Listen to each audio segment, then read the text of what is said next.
দর্শক আমন্ত্রণ জানাচ্ছি নিউজ 24 এর নিয়মিত আয়োজন আজ সকালের বাংলাদেশ অনুষ্ঠানে। আপনাদের সঙ্গে আছি আমি সুকন্যা।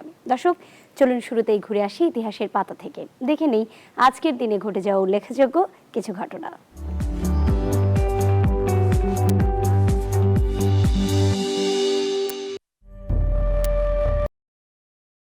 আজ মঙ্গলবার 27 এপ্রিল 2021, 14 বৈশাখ 1428 বঙ্গাব্দ, 14 রমজান 1442 হিজরি।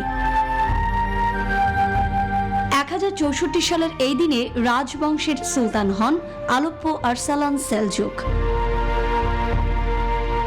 1526 সালের এই দিনে বাবর দিল্লির বাদশাহ হন এবং মোগল সাম্রাজ্য প্রতিষ্ঠিত হয়।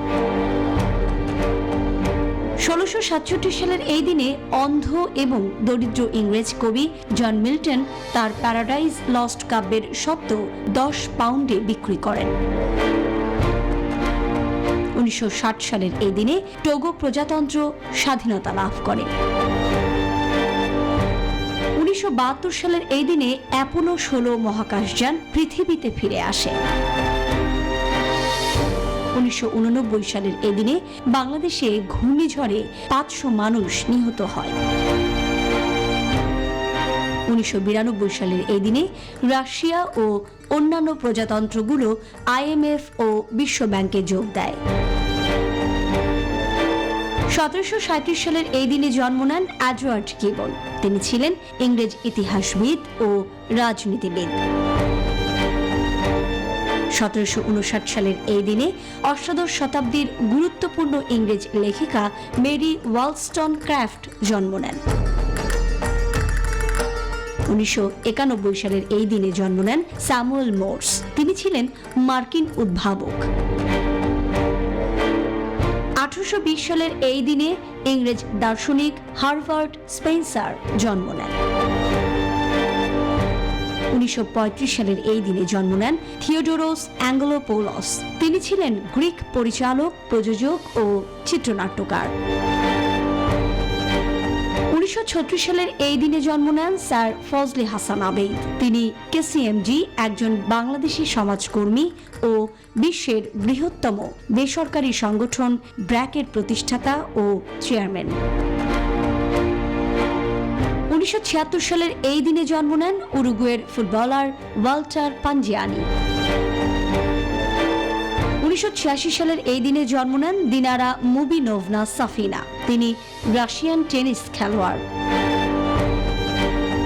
1989 সালের এই দিনে জন্ম নেন জার্মান ফুটবলার লার্স বেন্ডার। 1521 সালের এই দিনে মৃত্যুবরণ করেন ফার্দিনান্দ ম্যাগেলান। তিনি ছিলেন পর্তুগিজ নাবিক ও নৌপথে পৃথিবী ভ্রমণকারী প্রথম ব্যক্তি। 1882 সালের এই দিনে বিখ্যাত মার্কিন লেখক ও চিন্তাবিদ রালফ ওয়ালদো এমারসন মৃত্যুবরণ করেন। 1915 সালের এই দিনে মৃত্যুবরণ করেন আলেকজান্ডার সাচভিয়াবিন। তিনি ছিলেন রাশিয়ান পিয়ানো বাদক ও সুরকার।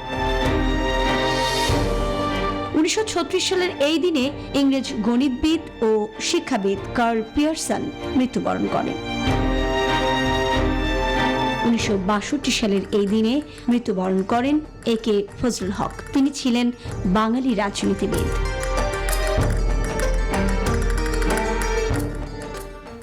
দর্শক, এই পর্যায়ে রয়েছে সংবাদপত্র পর্যালোচনা। তবে তার আগে দেখে নেব আজকের কিছু সংবাদপত্রের শিরোনাম।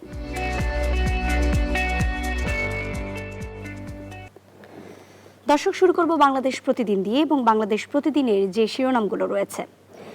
ঘনিয়ে আসছে অক্সিজেন সংকট, রপ্তানি বন্ধ করছে ভারত।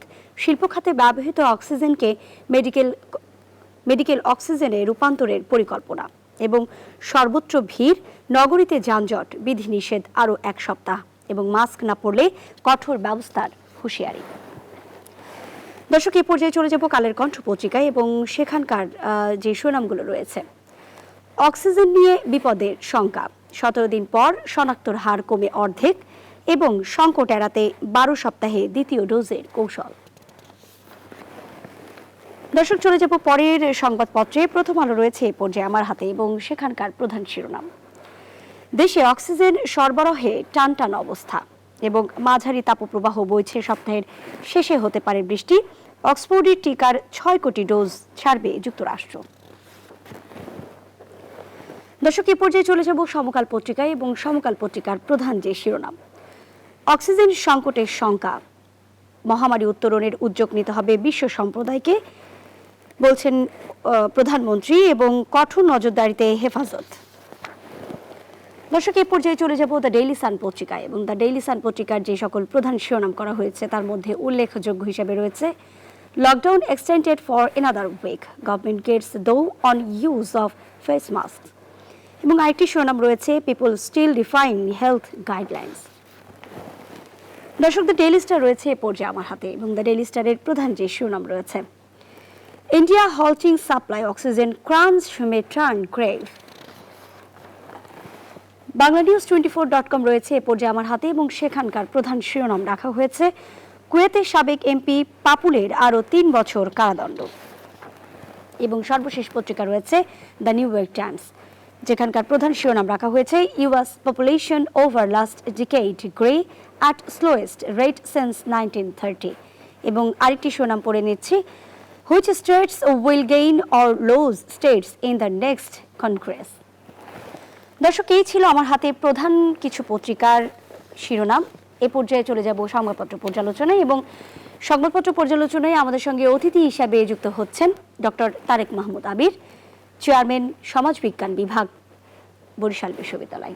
তারেক মাহমুদ, আপনাকে স্বাগত জানাচ্ছি আজ সকালের বাংলাদেশ অনুষ্ঠানে। আমরা আলোচনায় যেতে চাই করোনা ভাইরাসের ওপরেই। আপনি জানেন যে মহামারী করোনা ভাইরাসের দ্বিতীয় ঢেউ চলছে এবং আমাদের পার্শ্ববর্তী দেশ ভারতেই খুবই করুণ অবস্থা। সেই সুবাদে আমাদের দেশেও আসলে বিগত 18 মার্চ থেকে লকডাউনের যেই ধারাবাহিকতা রয়েছে, এখন পর্যন্ত আরও 1 সপ্তাহ বাড়ানো হয়েছে এই লকডাউন। কিন্তু আমরা দেখতে পাচ্ছি যে বিভিন্নভাবে বিভিন্ন সময়ে আসলে পর্যায়ক্রমে বিভিন্ন প্রতিষ্ঠান থেকে শুরু করে শপিং মল খুলে দেওয়া হচ্ছে, গণপরিবহন বন্ধ রয়েছে, কিন্তু এ পর্যায়েও দেখছি যে রাস্তাঘাটেও বেশ যানজট, মানুষের কোলাহল। তো এত কিছুর ভিড়ে আসলে করোনা মহামারীকে থেকে উত্তরণের উপায় কি হতে পারে, যেহেতু আমরা দেখছি যে অনেকেই সচেতন এখনো হচ্ছেন না? জি, অসংখ্য ধন্যবাদ। শুভ সকাল সবাইকে। দেখেন হচ্ছে, বাংলাদেশের করোনা পরিস্থিতি যদি আমরা বিবেচনা করি, সমসাময়িক সময়ে সরকার লকডাউন দেওয়া ছাড়া আসলে অন্য কোনো উপায় হাতে ছিল না। কিন্তু বাংলাদেশের পার্সপেক্টিভে আসলে লকডাউনের যে প্রক্রিয়া, সেই প্রক্রিয়াটা আসলে আরেকটু পর্যালোচনা করে লকডাউন দেওয়া উচিত ছিল। আপনি যদি সমসাময়িক সময়ে বাংলাদেশের পরিস্থিতি দেখেন, আপনি দেখবেন হচ্ছে বাংলাদেশের বর্তমান পরিস্থিতি কিন্তু আগের চেয়ে এইবারের লকডাউনটা একটু ভিন্ন। আপনি ভারতের দিকে যদি তাকান, আজকে পত্রিকাগুলো দেখবেন যে ভারতে এই যে দ্বিতীয় যে ঢেউ, সেখানে সংক্রমণের হার কিন্তু মারাত্মক, 253% প্রতিদিন। এবং আপনি একটা জিনিস খেয়াল করলে দেখবেন যে হচ্ছে এর আগে যে রেকর্ড একদিনে আক্রান্তের যুক্তরাষ্ট্রে ছিল, একদিনে হচ্ছে প্রায় 3,14,000 লোক আক্রান্ত, 2,97,000 লোক আক্রান্ত হয়েছিল, সেটা কিন্তু গতকালকে ভেঙে দিয়েছে সেই রেকর্ড কলকাতায়। সেখানে হচ্ছে প্রায় হচ্ছে 3,14,000 আপনার লোক হচ্ছে আক্রান্ত হয়েছে একদিনে। এখন বাংলাদেশের যে লকডাউন, বাংলাদেশের এই লকডাউনে লকডাউন দিয়ে আসলে বাংলাদেশে লকডাউনটা খুব কার্যকরী হবে না। কারণ হচ্ছে যে বাংলাদেশের যে দারিদ্র্যের হার, আপনার এই জায়গা খেটে খাওয়া মানুষ অনেক, এই জায়গা মানুষের জীবনযাপন প্রক্রিয়া হচ্ছে আপনার অন্য দেশের চাইতে অন্যরকম। অন্য জায়গায় লকডাউন দিলে হচ্ছে আপনি ঘরে থাকতে পারবেন, সেখানে হচ্ছে অনলাইন খাবার ডেলিভারির ব্যবস্থা আছে, মানুষের পকেটে টাকা আছে। এখানে বেশিরভাগ মানুষই হচ্ছে আপনার দিন আনে দিন খায়, এরা বেশিরভাগই হচ্ছে দারিদ্রতার মধ্যে বসবাস করে। আর বাংলাদেশের লকডাউনের বর্তমান সমসাময়িক সময় আরেকটা সবচেয়ে যেটা প্রবলেম যেটা হয়ে গেছে, যে আপনি লকডাউন দিয়েছেন ঠিকই, কিন্তু আপনি অফিস আদালত খোলা রেখেছেন, যেই কারণে হচ্ছে কি, যে হচ্ছে লোকজন বাইরে বের হতেই হচ্ছে। আবার হচ্ছে শপিং মল খুলে দিয়েছেন ওদিকে, কিন্তু এদিকে লকডাউন দেওয়া। লকডাউনের যে আসলে কনসেপচুয়াল ডেফিনেশন হওয়া উচিত, অ্যাকচুয়াল সেই কনসেপচুয়াল ডেফিনেশনে আসলে বাংলাদেশে লকডাউনটা হচ্ছে না। এই কারণে যেটা হচ্ছে একমাত্র উপায় এখন, সেটা হচ্ছে যে ব্যক্তিগতভাবে হচ্ছে আপনি সচেতন হওয়া ছাড়া আপনার কাছে আসলে খুব বেশি আর কোনো অপশন নেই। কারণ আপনি জানেন যে বর্তমানে আমেরিকা একটা গবেষণা হয়েছে, সেখানে বলা হয়েছে যে এই এই যে আমরা যে বলি যে এই করোনা ছড়াচ্ছে, এই মূলত হচ্ছে বাতাসের ঘনত্বের উপরে হচ্ছে গিয়ে এই ছড়ানোটা হচ্ছে ডিপেন্ড করে অনেক বেশি। একদম সমসাময়িক এই গত 3-4 দিন আগে আমেরিকার ইউনিভার্সিটি একটা সমীক্ষা করেছে। তা বাংলাদেশের সবচেয়ে বড় প্রবলেম হচ্ছে ঢাকা হচ্ছে খুবই ঘন বসতিপূর্ণ একটা জায়গা, এখানে বাতাসের ঘনত্ব অনেক বেশি, সুতরাং করোনায় আক্রান্ত হওয়ার সম্ভাবনা অনেক বেশি। আপনি ওয়ার্ল্ডের বাইরে কয়েকটা কান্ট্রিতে সমসাময়িক সময় দেখবেন যে মানুষ শহর ছেড়ে সব গ্রামে চলে যাচ্ছে। কারণ হচ্ছে কি, সেখানে বাতাসের ঘনত্ব অনেক কম, মানে হচ্ছে আপনি আপনি হচ্ছে আক্রান্ত হওয়ার সম্ভাবনা অনেক কম। সেজন্য কিন্তু বাংলাদেশে কিন্তু হচ্ছে আপনি লকডাউন দিয়ে দিয়েছেন, ঢাকার মধ্যে মানুষ আটকা, এখানে একসাথে অনেক মানুষ মুভ করে। আপনি যদি বিকালে হচ্ছে বাইরে যান, দেখবেন কি পরিমাণ লোক এখন হচ্ছে এই ইফতারি কিনতেও বাইরে বের হয়। সুতরাং হচ্ছে বাংলাদেশে একমাত্র আমার যেটা মনে হচ্ছে বর্তমান সময়ে একটা মাত্র উপায় হচ্ছে আমরা করোনাকে হচ্ছে আহ করোনা থেকে নিজেরা বাঁচতে পারি ইন্ডিভিজুয়াল ভাবে, সেটা হচ্ছে নিজে সচেতন হওয়া। সরকারের যে 18টা গাইডলাইন দেওয়া আছে, মুখে মাস্ক পরা, সব সময় হ্যান্ড স্যানিটাইজার ব্যবহার করা, সবার থেকে 5 ফিট দূরত্ব থেকে হচ্ছে নিজেকে হচ্ছে গিয়ে দূরে রাখা। গণপরিবহন তো হচ্ছে গিয়ে আপনি বাইরে বলতে এক জেলা থেকে আরেক জায়গায় গণপরিবহন বন্ধ হয়েছে, কিন্তু আপনি সিটির মধ্যে কিন্তু আপনার পরিবহন গুলো হচ্ছে গিয়ে চলছেই। আপনি যদি দেখেন বিভিন্ন লোকজন মুভ করছে। তা সেই জায়গায় হচ্ছে নিজেকে সচেতন রাখা এবং হচ্ছে বাইরে যত পারি আমাদের কম যাওয়াই হচ্ছে আমাদের জন্য শ্রেয়। জি, ধন্যবাদ। আমরা আপনার কথা ধরেই বলতে পারি যে ব্যক্তি সচেতনতা, এবং যেহেতু জীবন জীবিকার বাইরে কোনো মানুষই নয়, সেই ক্ষেত্রে আমরা আসলে নিজ নিজ ক্ষেত্রে যদি সচেতন হই তাহলে হয়তো বা করোনা প্রতিরোধ করা সম্ভব।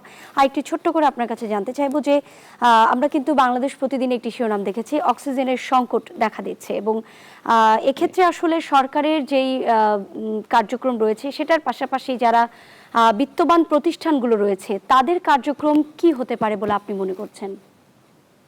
জি ধন্যবাদ। দেখেন, অক্সিজেনের যে বিষয়টা, এটা নিয়ে একটু কনসেপচুয়ালি একটু ক্লিয়ার হওয়া দরকার।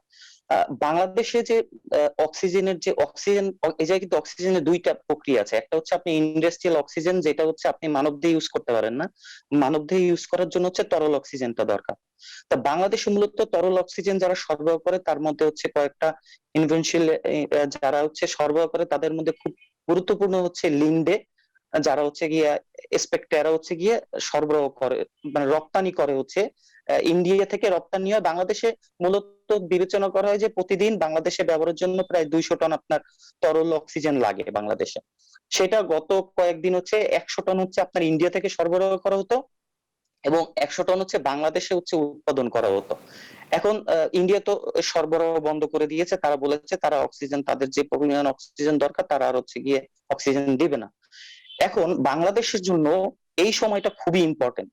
আপনি যদি এখনই হচ্ছে সুনির্দিষ্ট ভাবে হচ্ছে অক্সিজেন উৎপাদনের দিকে না যান, যে অক্সিজেনটা হচ্ছে ইন্ডাস্ট্রিয়াল অক্সিজেন থেকে হচ্ছে গিয়ে আমরা অক্সিজেন উৎপাদন, অক্সিজেন যদি আপনি একটা ব্যাংক না বানান এখনই, একটা একটা আসলে আমাদের কি একটা রূপরেখা দরকার এখনই ঠিক করার জন্য, না হলে কিন্তু আমাদের অবস্থা ইন্ডিয়ার চাইতেও অনেক বেশি ভয়াবহ হবে। কারণ আপনি দেখবেন ইন্ডিয়াকে গত কয়েকদিনে হচ্ছে যুক্তরাষ্ট্র সহ সৌদি আরব সহ প্রায় অনেকগুলো দেশ হচ্ছে বিভিন্ন অনেক পরিমাণ অক্সিজেন সরবরাহ করেছে। কিন্তু বাংলাদেশে কিন্তু সিচুয়েশনটা ভিন্ন হয়ে যাবে। বাংলাদেশে কিন্তু হচ্ছে অক্সিজেনের জন্য নির্ভরশীল হচ্ছে ইন্ডিয়ার উপরে। কারণ বাংলাদেশ আপনি জানেন ভৌগোলিক ভাবেই হচ্ছে 3টা বর্ডার ইন্ডিয়ার সাথে আমাদের, এবং আমরা যে অক্সিজেন সরবরাহ করে আমাদের যে প্রতিষ্ঠানগুলো সবগুলোই হচ্ছে আপনার সম্পূর্ণ ইন্ডিয়ার উপরে হচ্ছে অর্ধেক নির্ভরশীল। সুতরাং আমরা যদি এখনই একটা নির্দিষ্ট রূপরেখা না করি, আর বিত্তশালীরা আসলে হচ্ছে অক্সিজেন আপনি যতক্ষণ পর্যন্ত থাকবে ততক্ষণ পর্যন্ত কিনে আপনাকে সাপ্লাই দিতে পারবে, কিন্তু আপনার যদি অক্সিজেন যদি অভ্যন্তরীণ সংকট তৈরি হয়, তাহলে আসলে বিত্তশালীদের পক্ষে টাকা থাকলেও আপনি অক্সিজেন পাবেন না। আপনি গতকালকে নয়াদিল্লিতে দেখেছেন এক লোক তার পুরো ইন্ডাস্ট্রি বিক্রি করে দিতে চেয়েছে, সব দিয়ে দিতে চেয়েছে একটা একটা সিলিন্ডারের জন্য, সিলিন্ডার অক্সিজেনের জন্য, কিন্তু সে কিন্তু সেটা পায়নি। বিষয়টা হচ্ছে ফ্যাক্টটা বুঝতে হবে আমাদের। আমাদের আসলে হচ্ছে অর্থ থাকলেই যে আপনি অক্সিজেন সিলিন্ডার পেয়ে যাবেন বিষয়টা এমন না। আমাদের অভ্যন্তরীণ যে উৎপাদন আছে সেই উৎপাদনের দিকে আমাদের হচ্ছে নজর দেওয়া দরকার এখনই, এই সময়। কারণ এখনো কিন্তু হচ্ছে ঢেউ আছড়ে পড়েনি আমাদের। এখন পর্যন্ত আমরা মোটামুটি আমাদের অক্সিজেন যে সরবরাহ আছে, উৎপাদন আছে, সেটা দিয়ে আমরা চলতে পারতেছি। দেখেন ইন্ডিয়া আমাদের রপ্তানি বন্ধ করে দিয়েছে, অক্সিজেন দিচ্ছেন না একসময় ঠিক মতো। কিন্তু তারপরও এই কয়েকদিনের লকডাউনে কিন্তু হাসপাতালগুলো অক্সিজেনের চাহিদা অত তৈরি হয়নি। যে পরিমাণ রোগী হওয়ার কথা সে পরিমাণ হচ্ছে না এই লকডাউনের কারণে সমস্যা। কিন্তু আপনি এই ঢেউ হঠাৎ কখন আসছে পড়বে আপনি তো জানেন না। সুতরাং আমাদের নিজস্ব যে উৎপাদন ব্যবস্থা, সেই উৎপাদন ব্যবস্থা, আমরা যে ইন্ডাস্ট্রি থেকে যে অক্সিজেন পাই, যেটা রূপান্তরিত করে আমরা তরল অক্সিজেন বানাই, সেই জায়গায় বর্তমান সময়ে এখনই নীতি নির্ধারকদের সচেতন হয়ে অসংখ্য ডিসিশন মেক ধন্যবাদ, করা। অসংখ্য ধন্যবাদ তারেক মাহমুদ আপনাকে আজকের গুরুত্বপূর্ণ আলোচনায় অংশ নেবার জন্য। দর্শক, আমাদের সঙ্গে সংবাদপত্র পর্যালোচনায় যুক্ত হয়েছিলেন বরিশাল বিশ্ববিদ্যালয়ের চেয়ারম্যান, সমাজবিজ্ঞান বিভাগের চেয়ারম্যান ডক্টর তারেক মাহমুদ আবিদ। দর্শক, এ পর্যায়ে চলে যাচ্ছি আমাদের পরের পর্বে। আজকের রাশিফল জানাচ্ছেন জ্যোতিষবিদ কেসিপাল। কেসিপাল, কি আছে আজকের রাশিফলে দর্শকদের জানবেন? অসংখ্য ধন্যবাদ। সেই সঙ্গে নিউজ 24 এর পক্ষ থেকে সকল দর্শকদের জন্য আন্তরিক শুভেচ্ছা অভিনন্দন। সর্বপ্রথম মেষ রাশির জাতক জাতিকা আছেন, তাদের জন্য আজকে অধিক সতর্ক থাকতে হবে। বিশেষ করে দাম্পত্য জীবন কটুতায় ভরে তুলতে পারে, তবে বিচ্ছেদ ঘটবে না। তাছাড়া দীর্ঘদিনের আটকে থাকা কাজ কোনো প্রভাবশালী ব্যক্তির সহযোগিতায় সচল হতে পারে। এমনকি দূর থেকে আসা কোনো সংবাদ বেকার যুবক যুবতীদের মুখে হাসির ঝলক ফোটাতে পারে। তবে গৃহবাড়ি অতিথি সমাগমে মুখর হয়ে থাকবে, তবে মনে রাখবেন অপরিচিত কাউকে আশ্রয় দেওয়া ঠিক হবে না। এবার বৃষ রাশির জাতক জাতিকা যারা আছেন, তাদের জন্য আজকের দিনটিতে কর্ম, অর্থ, সুনাম, যশ, প্রতিষ্ঠার জোয়ারে ভাসবেন। সেই সঙ্গে যারা বিদেশ গমনে ইচ্ছুক, এমনকি স্বদেশ প্রত্যাবর্তনে ইচ্ছুক, তাদের জন্য অচিরেই শুভ ফলের প্রাপ্তি ঘটতে পারে। তাছাড়া প্রেমী যুগলের প্রেম বিবাহের মাধ্যমে সমাজে স্বীকৃতি পেতে পারে। এমনকি না বুঝে চুক্তি সম্পাদন, বিনিয়োগ, চেক স্ট্যাম্প প্রভৃতিতে স্বাক্ষর থেকে বিরত থাকতে হবে। এবার মিথুন রাশির জাতক জাতিকা যারা আছেন, তাদের জন্য আজকের দিনটিতে বিশেষ করে পিতামাতার কাছ থেকে ভরপুর সাহায্য সহযোগিতা পাবেন। এমনকি কর্ম ও ব্যবসা বাণিজ্যে বড় কোনো অর্ডার হাতে আসতে পারে। সেই সঙ্গে শ্রম, মেধা, প্রযুক্তি, কৌশল ও অধ্যবসায়ের পরিপূর্ণ ফল প্রাপ্ত হবেন। তাছাড়া শিক্ষার্থীদের জন্য সুবর্ণ সুযোগ অপেক্ষা করবে, যার ফলে প্রতিযোগিতামূলক পরীক্ষায় জয়লাভ করা সহজ হবে। এবার কর্কট রাশির জাতক জাতিকা যারা আছেন, তাদের জন্য আজকের দিনটিতে কলহ, বিবাদ, উৎকট উৎপল ঝামেলা আর অপ্রীতিকর ঘটনা সমান তালে ঘটতে পারে। তাছাড়া না বুঝে কোন রকম অর্থ বিনিয়োগ করা ঠিক হবে না। বন্ধু বান্ধবদের সাথে সদ্ভাব বজায় রাখতে হবে, এমনকি প্রেমিক প্রেমিকাদের সতর্কতার সাথে চলাফেরা করতে হবে। অবশ্য সন্তান সন্ততিদের সাফল্যে গৌরবান্বিত হবেন। এবার সিংহ রাশির জাতক জাতিকা যারা আছেন, তাদের জন্য আজকের দিনটিতে আয় উপার্জনের সাথে ব্যয়ের সামঞ্জস্যতা রক্ষা করা কঠিন হতে পারে। অবশ্য ভাই বোনদের কাছ থেকে ভরপুর সাহায্য সহযোগিতা পাবেন, যা স্বপ্ন পূরণ নিশ্চিত করবে। তবে পরিবারে কোনো বয়স্ক লোকের শরীর স্বাস্থ্য নিয়ে কিছুটা মনোবেদনার কারণ হতে পারে। তাছাড়া দুর্জনেরা আত্মীয় বেশে আপনার সুখের সংসারে অশান্তির অনল জ্বেলে দেওয়ার চেষ্টা চালাতে পারে। এবার কন্যা রাশির জাতক জাতিকা যারা আছেন, তাদের জন্য আজকের দিনটিতে চতুর্দিক থেকে তরতাজা উন্নতি করতে থাকায় মন আনন্দে নাচবে। এমনকি পাওনা টাকা আদায়, আটকে থাকা বিল পাস বা ব্যবসা বাণিজ্যে মজুত মালের দাম ফুলে ফেঁপে উঠবে, যার ফলে ঋণ মুক্তির পথ প্রশস্ত হবে। সেই সঙ্গে সন্তানদের কেরিয়ার, অধ্যয়ন, স্বাস্থ্য বিষয়ক দুশ্চিন্তার অবসান ঘটবে। এবার তুলা রাশির জাতক জাতিকা যারা আছেন, তাদের জন্য আজকের দিনটিতে হাত বাড়ালেই নিত্য নতুন সুযোগ এসে হাজির হবে। তাছাড়া দীর্ঘদিনের স্বপ্ন সাধ পূরণের দিকে ধাবিত হবে। সেই সঙ্গে হারানো ধন সম্পদ সম্পত্তি ফিরে পাওয়ার পথ প্রশস্ত হতে পারে। গৃহবাড়িতে নতুন আসবাবপত্র, বস্ত্রালংকার ও ইলেকট্রনিক সামগ্রী পসরা সাজতে পারে। প্রেম, রোমান্স, বিনোদন শুভ ফল প্রদান করবে। এবার বৃশ্চিক রাশির জাতক জাতিকা যারা আছেন, তাদের জন্য আজকের দিনটিতে বিশেষ করে টাকা পয়সা হাতে আসার আগেই খরচের খাত তৈরি হয়ে যেতে পারে। অপরদিকে ব্যবসা বাণিজ্যে মন্দাভাব বিরাজ করতে পারে। দূর থেকে আসা কোনো অপ্রিয় সংবাদে মন বিষণ্ণ হয়ে পড়তে পারে। তাছাড়া সংকটকালে বন্ধু বান্ধব, আত্মীয় পরিজনেরা সহযোগিতার পরিবর্তে দূরে থেকে মজা দেখবে। তবে শত্রু ও বিরোধী পক্ষরা কিন্তু মিত্রতায় পর্যবেসিত হবে। এবার ধনু রাশির জাতক জাতিকা যারা আছেন, তাদের জন্য আজকের দিনটিতে পাওনা টাকা আদায় হতে পারে। দীর্ঘদিনের আটকে থাকা কাজ সচল হতে পারে, এমনকি বাণিজ্যিক পরিকল্পনা বাস্তবায়িত হতে পারে।